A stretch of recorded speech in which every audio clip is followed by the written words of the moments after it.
महानुभाव,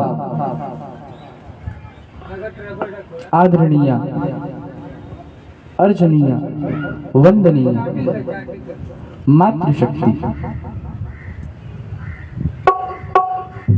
प्रिय भाइयों एवं बहनों तथा ध्वनि विस्तार के यंत्र के माध्यम से जिन जिन भक्तजन श्रोताजन के हृदय में यह अमृतमयी पावन भगवान की चर्चा जा रही हो, पावनमयी कथा,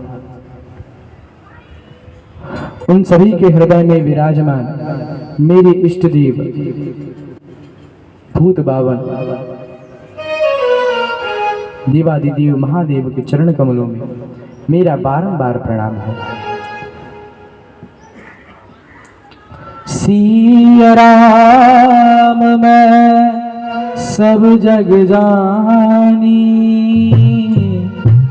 करऊं प्रणाम जोरि जुग पानी। आप सभी के हृदय में विराजमान भगवान श्री सीताराम राधे श्याम के चरण कमलों में मेरा बारंबार प्रणाम है।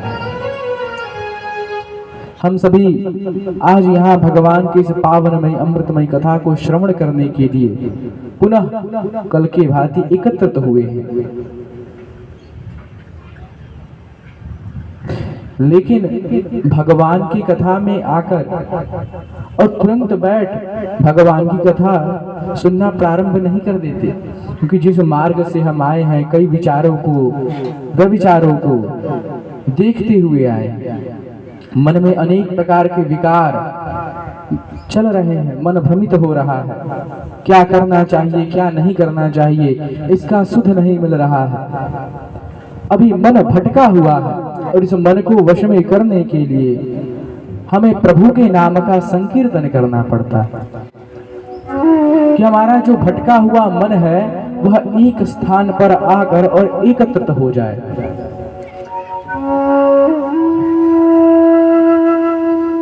मन से, वाणी से, कर्म से हम यहाँ उपस्थित हो भगवान की कथा को श्रवण कर पाए, इसलिए हमें परमात्मा के नाम का संकीर्तन करना पड़ता है।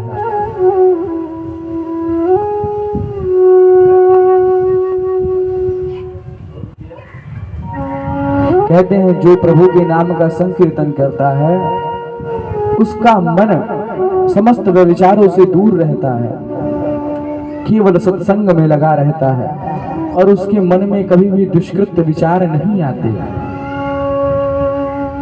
वो किसी भी गलत कर्म की ओर अग्रसर नहीं होता, हमेशा भगवान की चर्चा के विषय में सोचता रहता है कि कैसे मैं भगवत प्राप्ति करूं, भगवान को पाऊं।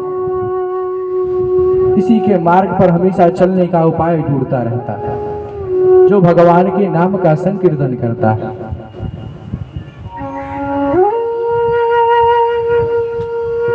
नाम संकीर्तनम यस्य सर्व पाप प्रणाशनम, प्रणामो दुख समनस तम नमामि हरिम परम। परमात्मा के नाम संकीर्तन से, नाम संकीर्तनम यस्य सर्व पाप प्रणाशनम, सारे पापों का नाश होता है नाम संकीर्तन से। और प्रणामो दुख समनस, भगवान को प्रणाम करने पे सारे दुखों का समन होता है, सारे दुख नष्ट होते हैं। जितने भी दुख हमारे भाग्य में लिखे हैं, क्योंकि भाग्य तो ब्रह्मा जी लिखते हैं, भाग्य को लिखने वाले ब्रह्मा जी हैं, लेकिन उस ब्रह्मा के भी पिता परम पिता परमेश्वर भगवान हैं, जिनसे वह ब्रह्मा प्रकट हुए हैं। वो भाग्य केवल और केवल भगवान बदल सकते हैं। तो प्रणाम दुख समनस, जितने भी दुख हमारे भाग में हमारे कर्म से लिखे हैं वो सारे दुखों का समन केवल और केवल भगवान के नाम जपने से होगा। यदि हम भगवान का नाम जपते हैं तो हमारा मन हमेशा ही प्रसन्न रहता है। इसलिए निरंतर भगवान के नाम का जप करना चाहिए। अपने मन को एकाग्र करने के लिए आइए हम आज यहाँ उपस्थित हो भगवान के नाम का जप कर कल की कथा को जोड़ते हुए आगे की कथा में प्रवेश करेंगे। मैं आगे आगे, आप सभी पीछे से भगवान के नाम का संकीर्तन करेंगे। राम नाम सुखदाई भजन कर भाई, ये जीवन दो दिन का। राम नाम सुखदाई भजन करो भाई, ये जीवन दो दिन का। राम नाम सुखदाई भजन करो भाई, ये जीवन दो दिन का। राम नाम सुखदाई भजन करो भाई, ये जीवन दो दिन का। राम नाम सुखदाई भजन करो भाई, ये जीवन दो दिन का। राम नाम सुखदाई भजन करो भाई, ये जीवन दो दिन का।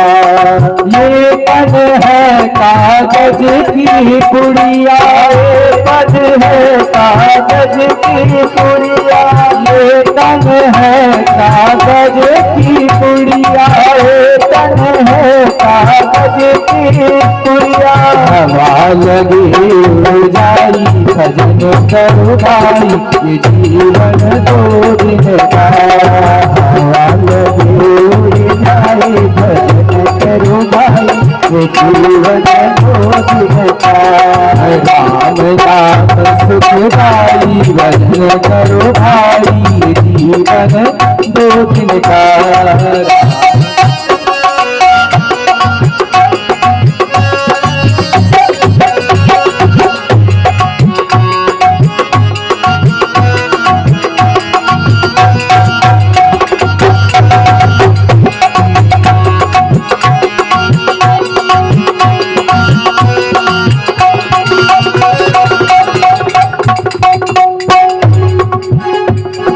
राम नाम सुखदाई भजन करो भाई, ये जीवन दो दिन का। राम नाम सुखदाई भजन करो भाई, ये जीवन दो दिन का।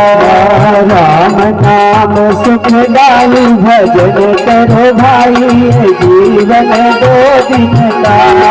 ये तन है फूलों का बगीचा, ये तन है फूलों का बगीचा, ये तन है फूलों का बगीचा, ये तन है फूलों का बगीचा। धूप पड़े मुरझाई भजन करो भाई, ये जीवन दो दिन का। धूप पड़े मुरझाई भजन करो भाई, ये जीवन दो दिन का। धूप पड़े मुरझाई भजन करो भाई, ये जीवन दो दिन का। धूप पड़े मुरझाई भजन करो भाई, ये जीवन दो दिन का। राम नाम सुखदाई भजन करो भाई, ये जीवन दो दिन का। राम नाम सुखदाई भजन करो भाई, ये जीवन दो दिन का। ये तन है भूतों की हवेली, ये तन है भूतों की हवेली, ये तन है भूतों की हवेली, भूतों की हवेली, भूतों की हवेली। हार पड़े भज जाए भजन करो भाई, ये जीवन दो दिन का। हार पड़े भज जाए भजन करो भाई, ये जीवन दो दिन का। राम नाम सुखदाई भजन करो भाई, ये जीवन दो दिन का। राम नाम सुखदाई भजन करो भाई, ये जीवन दो दिन का। ये तन है सपनों की माया, ये तन है सपनों की माया, ये तन है सपनों की माया, ये तन है सपनों की माया। आँख खुले टूट जाई भजन करो भाई, ये जीवन दो दिन का। राम नाम सुखदाई भजन करो भाई, ये जीवन दो दिन का। राम राम सुखदाई भजन करो भाई जीवन दो दिन का। राम नाम सुखदाई भजन करो भाई जीवन दो दिन का। राम नाम सुखदाई भजन करो भाई जीवन दो दिन का। राम नाम सुखदाई भजन करो भाई जीवन दो दिन का। जीवन दो दिन का। जीवन दो दिन का। सियावर रामचंद्र भगवान की जय। बोलिए श्री लखन भैया की जय। अनंत बलवंत हनुमंत लाल महाराज की जय। उमापति महादेव भगवान की जय। नमः पार्वती पतये हर हर महादेव शंभु। पूर्व की कथा में हम सभी ने भगवान के परम भक्त श्री तुलसीदास जी महाराज के पावन चरित्र को श्रवण किया और राम कथा के महिमा के विषय में जाना।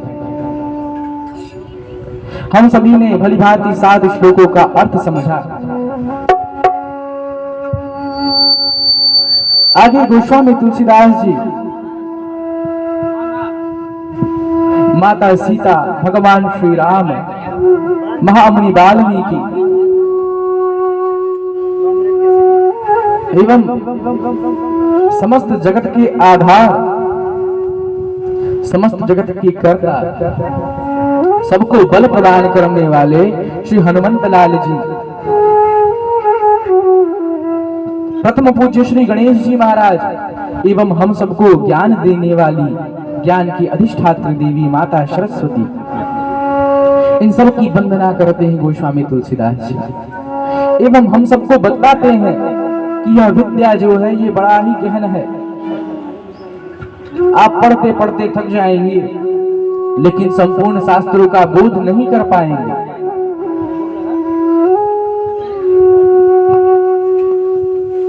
कहते हैं सुनने में तो ये बड़ा ही छोटा लगता है, लेकिन जब इसका अध्ययन करने लगेंगे तो ये बड़ा ही विशाल है। जैसे 18 पुराणों की रचना श्री वेद व्यास मुनि ने की, उनकी आयु कोई 60 या 70 वर्षों की नहीं थी, वो हजारों वर्षों तक जीवित रहे, तब जाके 18,000 श्लोक एक पुराण में, 18,000 श्लोक एक पुराण में। हम 18 श्लोक अपने पूरे जीवन में नहीं लिख पाएंगे,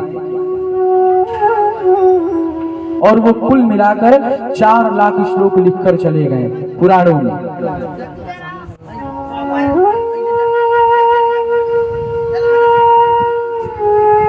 चार वेद हैं, और केवल वेद ही नहीं है,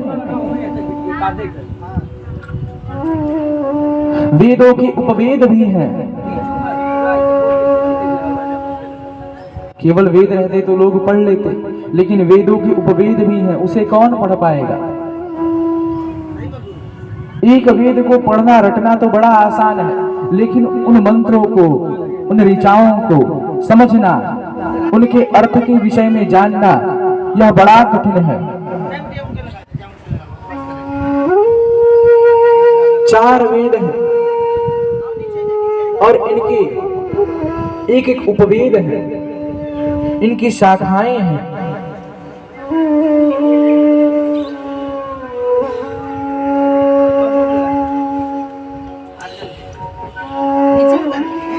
छह शास्त्र हैं, शास्त्र जिसे हम दर्शन कहते हैं।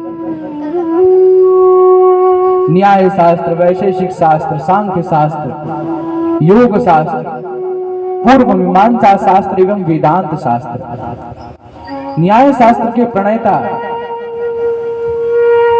महर्षि गौतम मुनि, वैशेषिक शास्त्र के रचयिता प्रणेता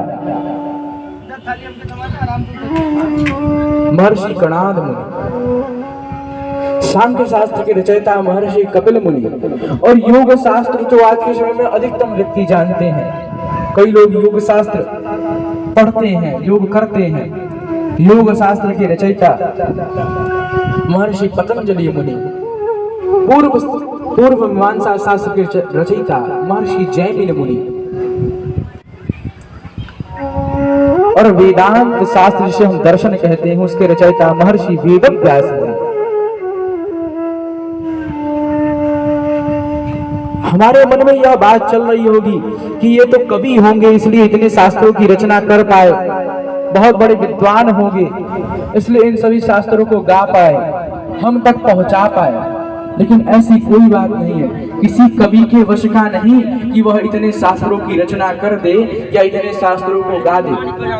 आज के समय में भी कई कवि हैं, कई लेखक हैं, कई विद्वान हैं। यह भगवान के परम श्रद्धेय भक्त हैं जिनको भगवान आंतरिक शक्ति प्रदान करते हैं कि वह इन सब की रचना कर पाए। यह कोई शारीरिक शक्ति नहीं, शारीरिक ज्ञान नहीं, यह आंतरिक ज्ञान है।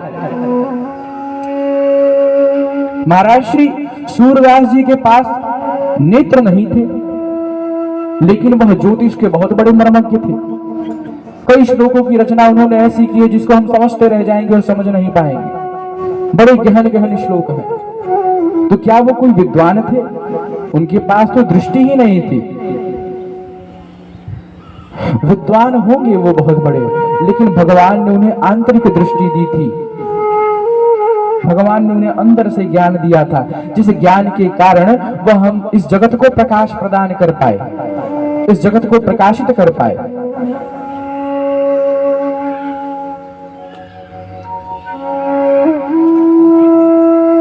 हम यह तो जानते हैं कि ऋग्वेद है, ऋग्वेद पढ़ लेंगे, लेकिन ऋग्वेद का उपवेद भी है आयुर्वेद। ऋग्वेद से ही आयुर्वेद आया है, ऋग्वेद का उपवेद आयुर्वेद। हम यह तो जानते हैं कि यजुर्वेद है, लेकिन यजुर्वेद का उपवेद भी है धनुर्वेद। हम यह तो जानते हैं कि सामवेद है, लेकिन सामवेद का उपवेद भी है गंधर्व वेद।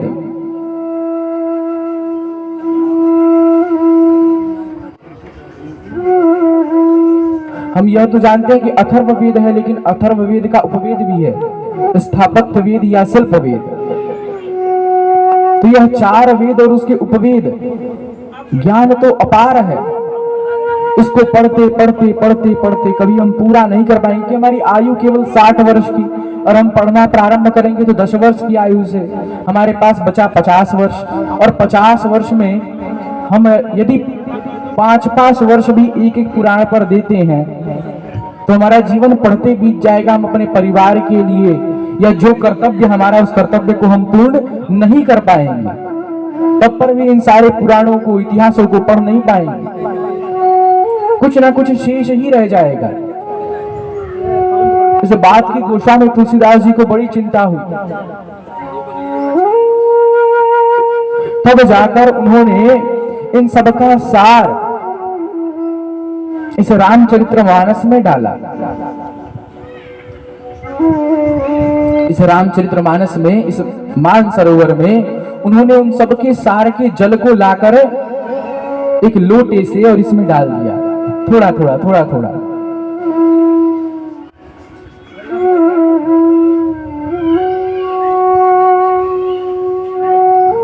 उन्होंने सभी देवी देवताओं की वंदना कर फिर अपने गुरु की वंदना करते हैं गोस्वामी तुलसीदास जी।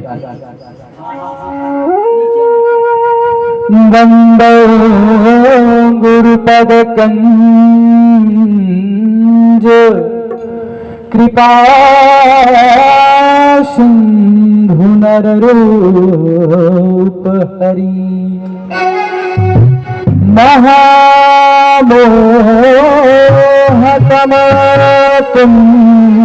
महामोहतमकुंज जासु वचन रविकर निकर जासु वचन रविकर निकर बंदों गुरुपद कंज। कंज अर्थात कमल। गुरु के चरण कमलों की वंदना करते हैं। बंदो गुरु पद कंज। अच्छा, यहाँ पर एक बड़ी अच्छी बात है, इस बात को समझिए। हमारे गुरु के चरण तो कमल के समान हैं, भगवान के चरण तो कमल के समान हैं, इस बात को हम कहते हैं। लेकिन गोस्वामी तुलसीदास जी क्या कहते हैं? बंदौ गुरुपद कंज, अर्थात कमल के समान नहीं है, कमल ही है। पद कंज, पद कमल, कमल के समान नहीं, वह चरण कमल की ही तरह मुलायम है, सुख प्रदान करने वाले हैं। एक बार उस चरण पे अपने मस्तक को रखने पर लगता है कि परम दयालु अकारण करुणा वरुणालय तड़ित विनंदक पीतांबरधारी भगवान श्री राम हमारे मस्तक पर हाथ रख रहे हैं। ऐसी अनुभूति होती है उस चरणों में अपने मस्तक को रखने पर। तो बंदौ गुरुपद कंज, कृपा सिंधु नर रूप हरि, नर रूप हरि। वो कैसे हैं? कृपा के सिंधु हैं, सागर हैं, कृपा के सागर। कोई छोटे मोटे नदी या तालाब या कुएं नहीं है, विशाल गहन सागर है जिसमें गोता लगाओ तो डूब जाओगे, लेकिन पता नहीं चलेगा कि इस सागर का अंत कहां है। इतना विशाल वह सागर है। कृपा सिंधु, कृपा का सागर है, कोई साधारण सागर नहीं है, कृपा का सागर। यदि आप कितने भी मूर्ख क्यों ना हो, कितने भी जड़ बुद्धि के क्यों ना हो, यदि एक सच्चा गुरु आपका हाथ पकड़ता है तो आपको अंत तक अवश्य लेकर जाएगा। और आपके विकास से उसको क्या मिला? कुछ नहीं मिला। गुरु को आपके विकास से क्या मिलेगा? कुछ भी नहीं। लेकिन आंतरिक प्रसन्नता जो होती है गुरु के मन में, वो केवल और केवल आपको देख के होती है। गुरु को यह लगता है कि जो मैं नहीं कर पाया वो मेरा शिष्य करे, जो मुझसे नहीं हो पाया वो मेरा शिष्य करके दिखाए। गुरु अपने शिष्य को अपने बाल रूप में देखता है। गुरु एक जो गुरु होता है, सच्चा गुरु, झूठा गुरु नहीं, अपने शिष्य को अपने बाल रूप में देखता है।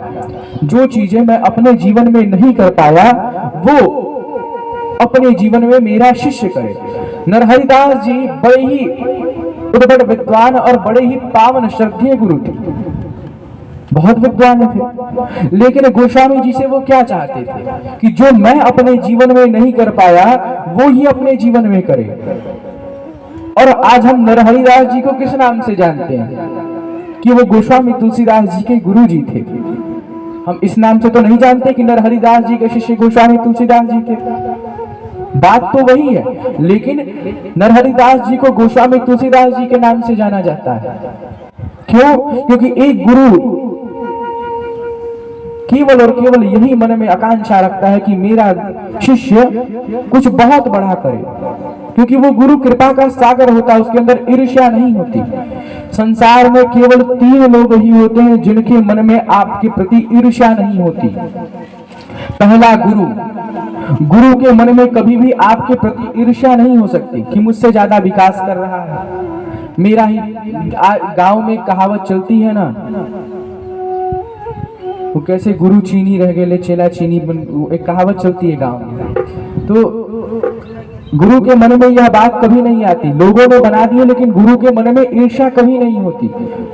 दूसरा, आपके पिता सदैव चाहते हैं कि पुत्र मुझसे अधिक विकास करे, मुझसे अधिक इसका नाम हो, संसार में कुछ करके दिखाए, सूर्य के भांति प्रकाशमान हो ये। तो पिता के मन में भी आपके प्रति कभी कोई ईर्ष्या नहीं होती। और तीसरी, आपकी माता सदैव आपका विकास चाहेंगी। आपकी माता के मन में कभी आपके प्रति ईर्ष्या नहीं होगी। गुरु, पिता और माता, इनके मन में कभी ईर्ष्या नहीं आ सकती। तो बंदो गुरु पद कंज, कृपा सिंधु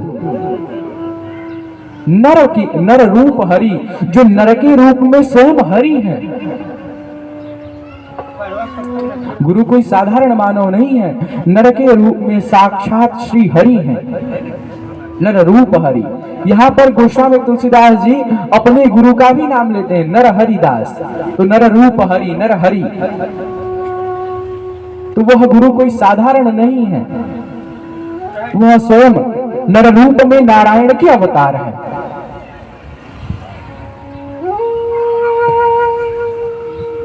आप सदैव श्लोक सुनते होंगे, गुरुर ब्रह्मा गुरुर विष्णु गुरुर्देवो महेश्वर गुरु साक्षात परब्रह्म तस्मै श्री गुरवे। गुरु ब्रह्म है, गुरु विष्णु है। आप यह श्लोक सदैव सुनते होंगे।